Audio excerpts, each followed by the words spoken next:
So today we went over the new G minor little prelude, the second one, BWV 929, and it just like the others we've been working on, we have to decide the voicing, whether there's two voices, whether there's three, whether there's continuously three, and whether the voicing changes in the course of the prelude, because we want to follow the voices. Now, it seems we've discovered in Prelude in G minor, BWV 929, that there's three voices, and I'm looking all the way across, and they are basically all the time three voices.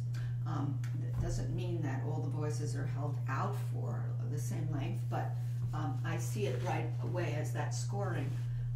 The first thing to do, in my opinion, and what I did when I learned it, and I wanted to learn it as quickly and thoroughly as I could, was to isolate the soprano voice first, and the stems up tell us what the soprano is. Now, the stems don't always have to go up, because according to the rules of stems up and down, you will sometimes see the stems following the laws of the cosmetics of stems while another voice drops out.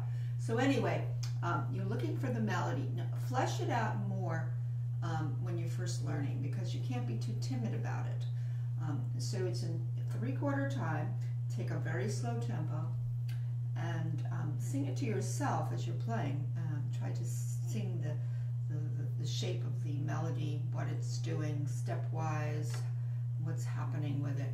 So we have, and we're in G minor, the Do is G, starting on Sol, so we have Sol, lift, these are lifted, Le, Sol, Fa. I would enter that note a little slower because it's tied over, and then I lift my hand here, watch the fingering, it has to be 3/5, 3/5. The fingering is important because what's below it will dictate that you have to do 3/5, 3/5 there. And then you're in what's called a closed position here.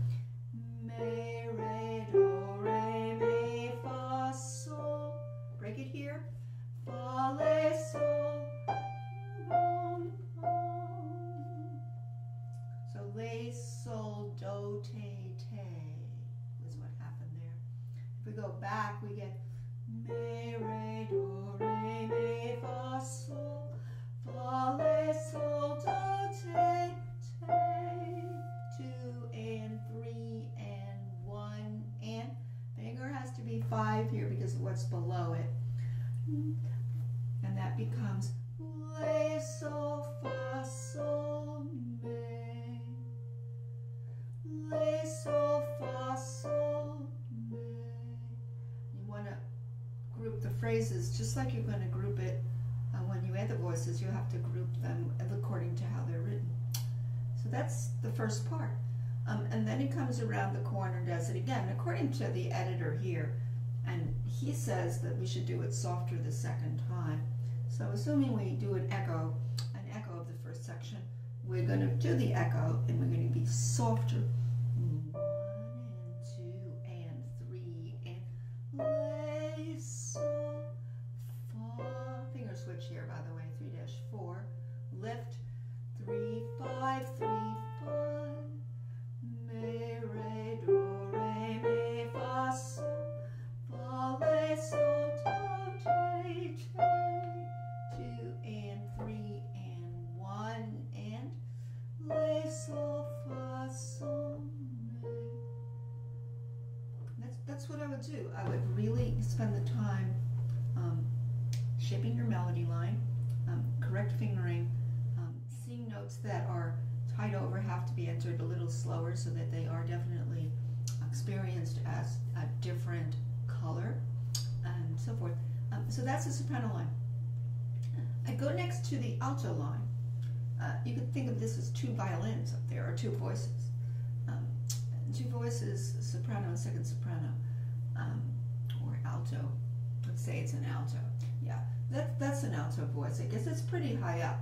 But it's the second soprano voice, but it's high up, and we could consider that the alto voice. So now we have me, want to be able to sing all the parts, just like you're conducting a choir.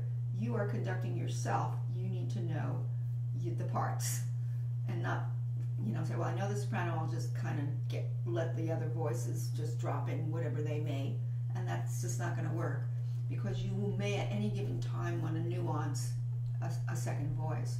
Okay, so here's the alto voice with may. So we have with the right fingering, so follow this fingering too. May and 2 and 3 and 1 and 2 and re and switch to 2, because that's, you have to because of what's coming next.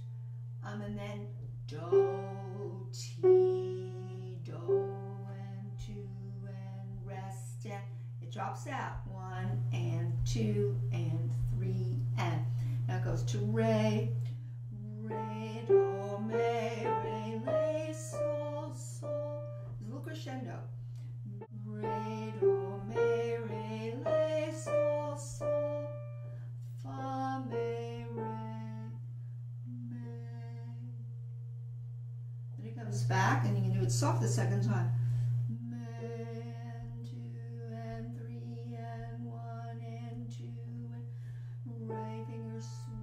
And do, ti, 1 and 2 and rest, and 1 and 2 and 3 and re, do, me, re, le, sol, sol, fa, me, re, or slur 2 there. Yeah, the slur looks like it's going to tom, bom. I was looking for Baroque phrasing. And if the music is doing that already written, fine. If it's not, try to create a Baroque phrasing as best you can. Next thing to do, and you can see how laborious this is, but nonetheless worth the time, is to have your duet on top between your soprano and your alto. Now this is where you create musicianship, because you're going to make sure that your soprano line, in this case, definitely is reigning supreme. Looking at this, I see it reigning supreme, and I have to take it back, because when you get to the second line, that alto voice is kind of interesting, and it should still be under the soprano, but we want to be made aware of it so it doesn't just go by. So now we take the two voices, and let's see what we want to bring out. The soprano, the sol. Sol, le, sol, fa, finger switch. Now this is a dissonance. You can hear the second, and then da. Bring out the top voice. Now this is tricky, because you have to hold that half note down underneath and get a little dissonance. You can hear it. Release it. And then we decided to do this and lift. This is where the alto dropped out. Now you have a counterpoint here, because the alto voice is copying the shape and actually the same design intervals of what we just heard. So, but we still want to hear the top voice, but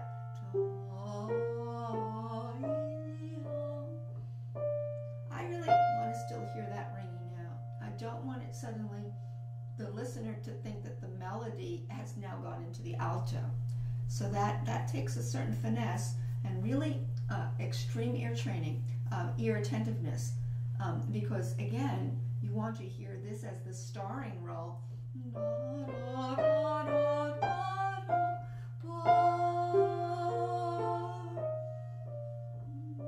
See, still hearing that.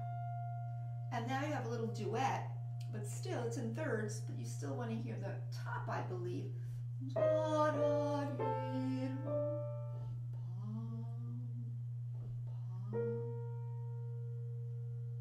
And perhaps we should be deeper in the keys, because we do want to come around and play the contrasting soft. So maybe deeper.